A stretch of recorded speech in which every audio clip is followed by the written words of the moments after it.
Gubernatorial candidate Crist unveils historic first-ever plan to protect LGBTQ plus Floridians. Last week, during peak early voting and just days ahead of the midterm primary elections tomorrow, gubernatorial candidate Charlie Crist has unveiled his Equality for All initiative.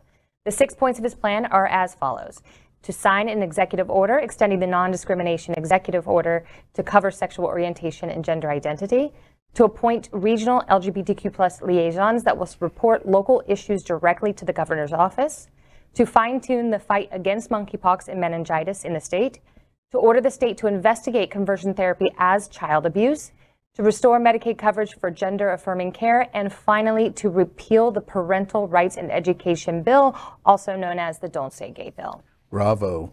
Yes, and this one touches me, especially deeply because I have an LGBTQ child, and it scares me, very much to think of what access they have or lack of access they have as they get older. Yeah. Because, I can protect all I can from my side as a parent, as a mother, but I can't always protect them when they go out into the world and when they're in school and now in 6th grade. And it's just like, oh.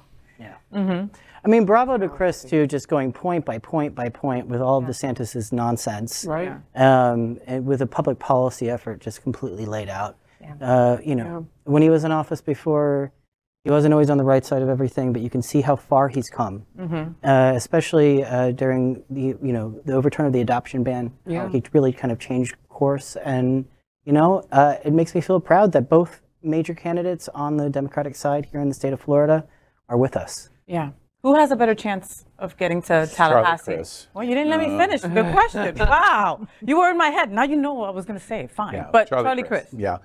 Both are spectacular representation. I agree with Tobias. Both are spectacular representation for the community.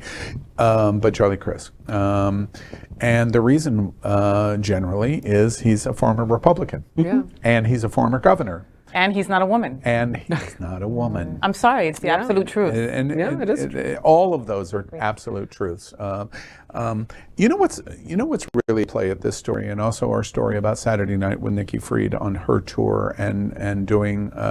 We make the joke about Anita Bryant. She was never a joke, but we make a joke about her, and the pie in the face was the joke that we were trying to make. You know who's really at play at this? That is really incredibly disappointing. It's not DeSantis. It's not Marco Rubio.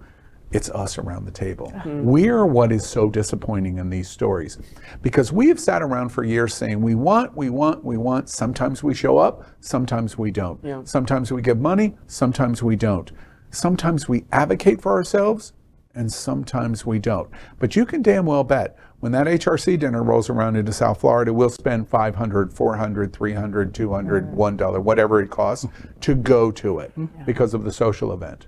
Now we're at the moment where we've said we don't have the right people. We don't have the right people. I'm not excited. I'm apathetic because we don't have the right people. And we have Todd Delmaze in Hollywood going to the State House, hopefully tomorrow. Yes. We have Val Demings running against arguably one of the worst senators in America.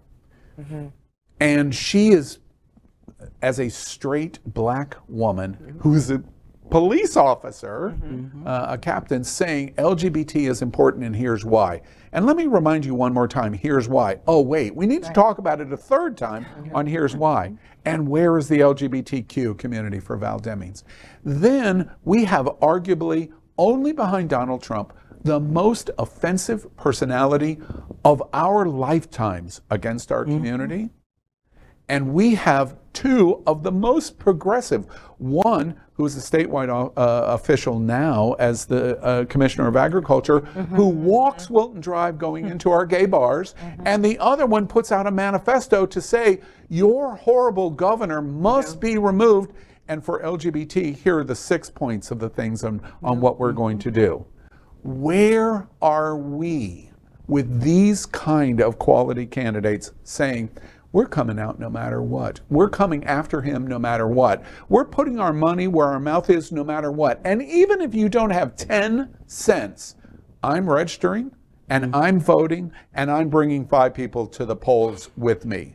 Where are you? Val Demings, Nikki Fried, Charlie Crist, Marco Rubio, Ron DeSantis. Where are we? Vote. And when you look, I mean, also when you just look at across the state, everyone that have been attacked by Marco Rubio, everyone that's been attacked by Governor DeSantis, there's more of us than them. Yeah. It wouldn't be too hard. Yeah. Yet there's still people thinking if they should go out tomorrow and vote. I know. I mean, I have friends. I'm embarrassed to say that. Oh, no, but that's the midterms. No, idiots. Right. I will pick you up and we will all go together. Right. People forget that local politics is what usually impacts your daily life the Yes. most. The It's like, most. oh, don't just, even, I mean, my child is 11, so, still doesn't really understand a lot about politics, but it's like, but there's no, we're not voting for the president yet. I was like, well, that's just one piece of it. But I think that even adults don't understand that they have to vote in every election. Correct. Without saying, I make it very difficult in our conversation, without saying we should go vote. We already know that. Yeah. Right. We should go vote. What is it going to take to get us to go out and vote and bring people with us? And the midterm's happening tomorrow, and starting on Wednesday, we are going to march from Wednesday to November 8th to victory in the governor's house and in that Senate seat. What's it going to take? Besides vote. More of that. Honey, if I had the vote. answer, we would have won. Yeah. Yeah. Yeah. Yeah.